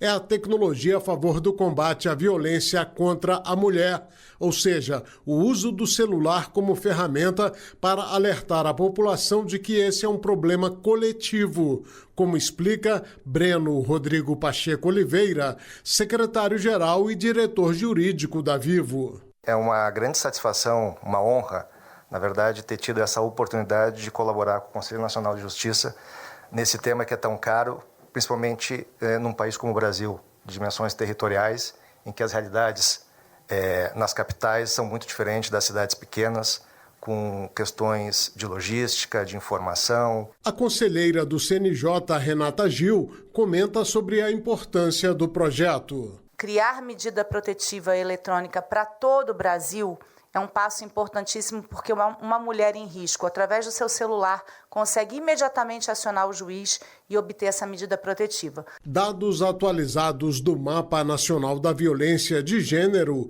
apontam que no primeiro semestre de 2025 foram registrados 718 feminicídios no país. Por isso, além do acordo com a Vivo, o CNJ firmou um termo de cooperação com o Conselho de Presidentes de Tribunais de Justiça do Brasil para incentivar a adoção da medida protetiva de urgência eletrônica, uma ferramenta que permite pedir proteção da justiça de forma digital e segura. A desembargadora Cíntia Maria Pina Rezende falou da importância da integração de informações. A assinatura desse acordo de cooperação técnica facilitará a adoção uniforme das melhores práticas para a estruturação de ferramentas tecnológicas, fluxos operacionais, aproveitando a experiência de cada tribunal e do CNJ. O presidente do STF e do CNJ, ministro Edson Fachin, destaca a importância do Estado no combate à violência de gênero. Esperamos que se reafirme que nenhuma mulher, nenhuma menina deve enfrentar a violência e, se enfrentá-la, se essa chaga, na medida em que continua a nos desafiar, continuará a nos desafiar, é preciso dizer que elas não estarão sozinhas. As ações chamam a atenção para o Dia Internacional para a Eliminação da Violência contra as Mulheres e marcam ainda os 21 dias de ativismo pelo fim da violência contra as mulheres. As iniciativas também integram o projeto Ação para Meninas e Mulheres, por toda parte, por todas elas, que tem foco na proteção integral de meninas e mulheres em situação de vulnerabilidade. Contexto de Marta Ferreira, Rádio Justiça de Brasília, Neto Costa. 8h48. Revista Justiça, giro de notícias. E começamos o nosso giro com notícia do Supremo Tribunal Federal. Na verdade, também vamos falar sobre o Conselho Nacional de Justiça, que realiza a sessão plenária física. Mais detalhes ao vivo com a repórter Fernanda Porto. Como é que está o trânsito na capital federal nesta manhã chuvosa? E Fernanda, bom dia. Bom dia, Sérgio Duarte. Bom dia a todos os ouvintes da Rádio Justiça. Pois é, o trânsito na capital federal hoje, manhã chuvosa, muito complicado, isso em várias regiões de Brasília, semáforos que são intermitentes, também alguns acidentes, alguns problemas na cidade que está fazendo a chegada ao trabalho para quem chega esse horário mais complicada. Mas agora, como você disse, Sérgio Duarte, nós vamos falar um pouquinho sobre a pauta do Conselho Nacional de Justiça, porque hoje nós temos sessão plenária física, está pautado 12 itens nessa pauta desta terça-feira, e entre esses 12 itens nós temos alguns destaques. O destaque fica para um ato normativo que será julgado hoje, a partir das 10 horas da manhã, nessa sessão plenária física, como eu disse, que prevê a criação do laboratório Justiça Criminal, Reparação e Não Repetição, que terá como objetivo fornecer subsídios técnicos e promover diretrizes nacionais para elevação dos padrões de produção de prova penal em todo o Brasil e a reparação das consequências de erro judicial também. Também tem um outro destaque para um outro ato normativo que propõe a instituição do programa de residência psicossocial no âmbito dos órgãos do Poder Judiciário. Esse programa é destinado a profissionais das áreas de serviço social e psicologia e também nos moldes da resolução do CNJ número 439, isso do ano de 2022. Então, regulamenta a residência jurídica. Reforçando, as sessões plenárias físicas acontecem geralmente às terças-feiras de forma quinzenal, começa a partir das 10 horas da manhã e eu, Sérgio Duarte, vou estar cobrindo essa sessão e mais tarde trago mais detalhes no Jornal da Justiça. Sérgio. Obrigado, Fernanda Porto, ao vivo conosco. Agora vamos com a notícia do Tribunal Superior do Trabalho. mais de 360 milhões de reais em pouco mais de 1.000 acordos. Esse foi o resultado das conciliações ocorridas no TST. O apurado foi alcançado em menos de 2 meses, de 26 de setembro a 14 de novembro. Os detalhes agora com a Samantha Flor. Bom dia, Samantha. Bom dia, Sérgio. Ouvintes, as conciliações entre empregados e empregadores foram homologadas, ou seja, confirmadas, pelo Centro Judiciário de Métodos Consensuais de Solução de Conflitos do Tribunal Superior do Trabalho. 302 audiências foram feitas. Em apenas um dos acordos firmado entre a General Motors do Brasil e o Sindicato dos Metalúrgicos de São José dos Campos, em São Paulo, 485 empregados foram beneficiados. A ação coletiva entre as instituições havia sido ajuizada pelo sindicato há 2 décadas e envolvia o pagamento do adicional de periculosidade, bem como repercussões legais desse direito. Um outro acordo beneficiou também quase 500 trabalhadores. Foi em Nanuque, Minas Gerais. Todos trabalhavam na colheita de cana-de-açúcar. O vice-presidente do TST e do Conselho Superior da Justiça do Trabalho, além de coordenador do Sejusc, ministro Caputo Bastos, destacou que o papel conciliador da Justiça do Trabalho contribui para não sobrecarregar o judiciário brasileiro e acelera a resolução de conflitos de maneira eficiente e socialmente responsável. O ministro Caputo Bastos ressaltou ainda o envolvimento dos 24 tribunais regionais do trabalho para que esses resultados fossem alcançados. O vice-presidente do TST também acompanhou no TRT da 24ª Região, em Mato Grosso do Sul, a assinatura de acordos que encerraram ações em tramitação há cerca de 10 anos. Graças à atuação do Núcleo Permanente de Métodos Consensuais de Resolução de Disputas, o NUPEMEC local, mais de 800 processos foram solucionados, o que beneficiou 830 trabalhadores de uma usina que decretou falência. Cerca de 12 milhões de reais foram movimentados.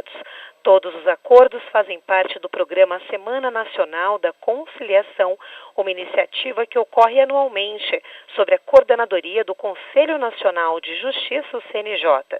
O intuito é estimular a solução consensual de conflitos e promover a cultura do diálogo no Judiciário. Volto com você, Sérgio.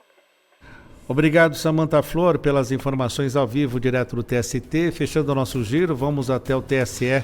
O repórter Rimac Souto tem informações do encontro Democracia Substantivo Feminino que foi realizado pelo TSE. Bom dia, Rimac.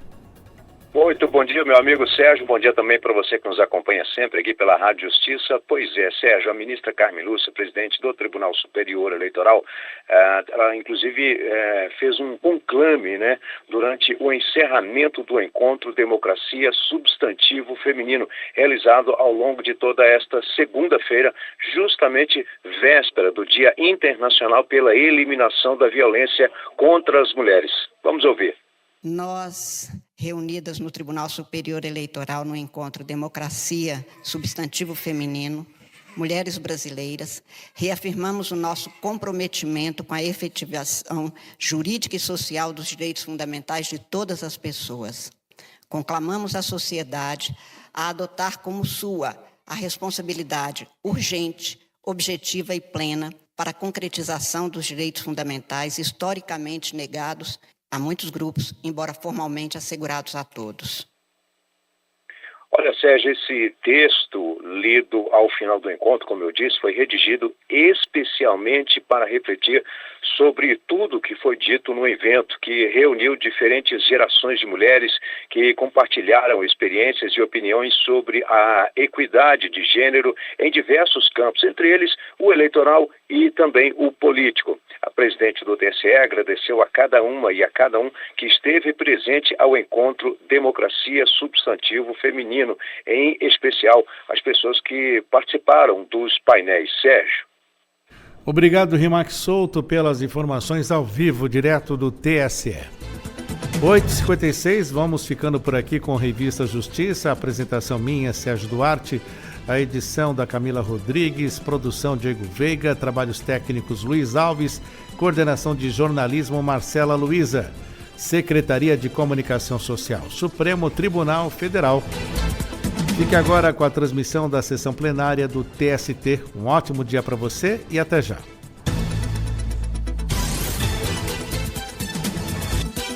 A Rádio Justiça apresentou Revista Justiça.